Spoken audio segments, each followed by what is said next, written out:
menunggu isyarat marshal untuk dilepaskan.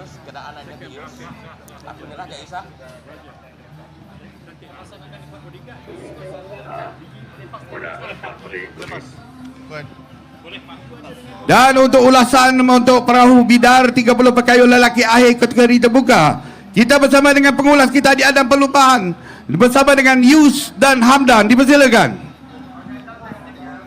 Terima kasih rakan kita di Grandstand. Alhamdulillah baru saja dilepaskan bagi acara ini yang merupakan acara tumpuan juga di antara perahu bidar 30 pekayun lelaki akhir kategori terbuka, perebutan Piala Antarabangsa Borneo dan juga Piala FDCP Kementerian Pelancongan Industri Kreatif dan Seni Persembahan Sarawak yang baru saja dilepaskan, dan mereka ini baru saja melepasi 100 meter daripada Adan Pelupahan. Dan apa yang dapat kita kongsikan, perahu yang menggunakan plat nombor 1 landas 1 kini berada di kedudukan yang pertama ketika ini, diikuti rapat perahu yang menggunakan plat nombor 36 landas 5 berada di kedudukan yang kedua, baru saja melepasi jarak 200 meter.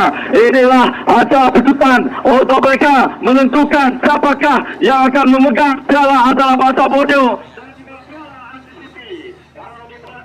Permulaan ini pastinya landas 1 yang menggunakan plat nomor 1 yang mula-mula sekali meloloskan diri daripada sekumpulan perahu yang lain di belakangnya. Kalau kita perhatikan belum dapat kita tentukan kedudukan kedua, ketiga, ke tempat yang keempat. Namun apa yang masih berada di hadapan yaitu perahu yang menggunakan plat nomor 1 landas 1 masih lagi berada di hadapan.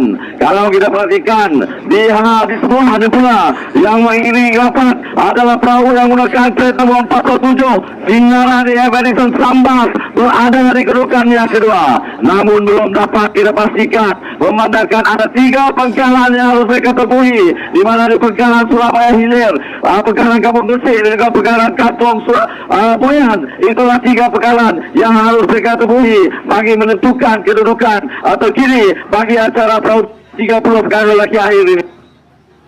Baiklah, sama-sama kita berikan tumpuan dan kita nantikan kemunculan perahu-perahu ini yang akan muncul apabila mereka tiba di pengkalan Kampung Boyan. Namun apa yang pastinya masih lagi berada di hadapan landas 1 yang menggunakan plat nomor 1 masih lagi berada di kedudukan yang pertama. Manakala kita berikan tumpuan juga kepada perahu yang menggunakan plat nomor 30 Enrod Jaya Zen 15 yang seakan-akan cuba untuk merapatkan kedudukan. Adakah mereka akan berjaya memintas perahu-perahu yang berada di hadapan?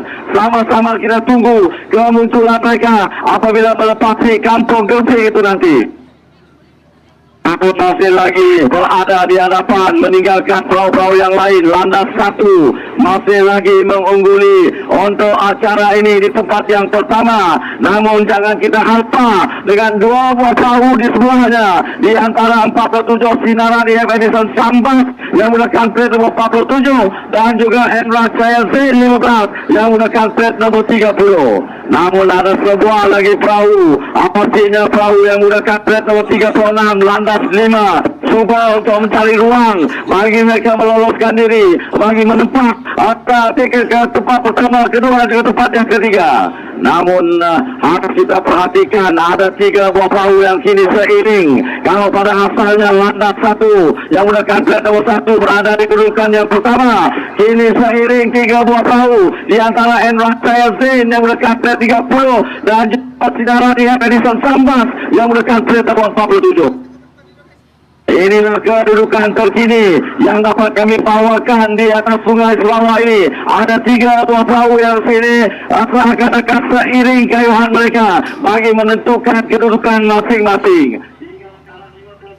Mereka akan tiba di pengkalan Kampung Gresik, di mana di sinilah pastinya akan berubah kedudukan untuk acara ini.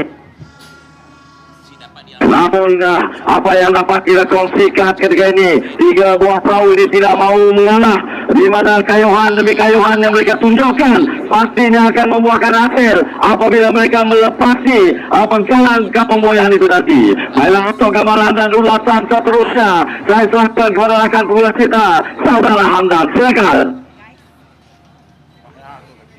Terima kasih Yus. Jadi acara yang kita nanti-nantikan tentang manakah yang akan dilakukan sebagai Raja Sungai bagi kategori 30 pegawai lelaki kategori terbuka Piala Antara Bongsu. Abonnya ini akan berdua beberapa menit saja lagi. Di mana pada ketika ini pertemuan 3 penjuru di antara Hendra Yasin, Sinaran, Edison dan juga Landas yang menggunakan pet nomor 1 ini.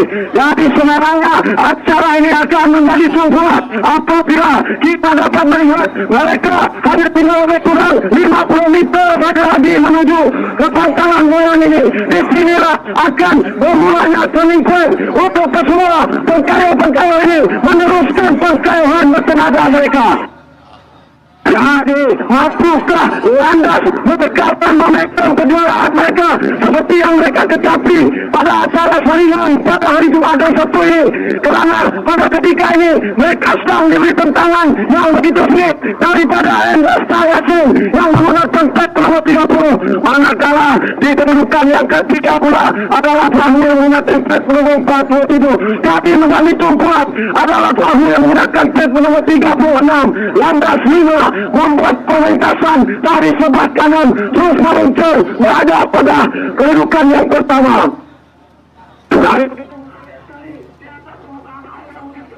Dengan alunan angin yang begitu hebat pada ketika ini menandakan acara ini akan berakhir dengan adegan-adegan yang begitu dramatik sekali. Jadi kelihatan pasangan kembar Landas yang menggunakan pet nomor 46 dan juga 1 ini seakan-akan menepati ramalan, kerana di acara saringan pada Jumat dan Sabtu mereka sentiasa mendominasi kedudukan 1 dan 2. Jadi segala ini akan terulang apabila mencecah 100 meter ke garisan penyelamat.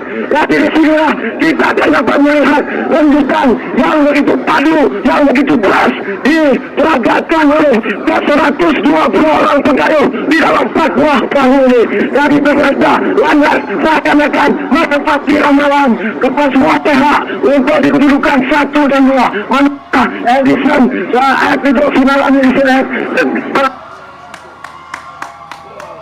dan di kedudukan yang keempat semestinya Hendra Yasin. Jadi begitulah dramatiknya acara akhir bagi perebutan Piala Antarabangsa Banyuwangi, yaitu Piala Kementerian Pelancongan Industri Kreatif dan Seni Persembahan Hawaii. Jadi untuk keputusan resminya, apa kata kita kembali semua kepada rakan tugas kita.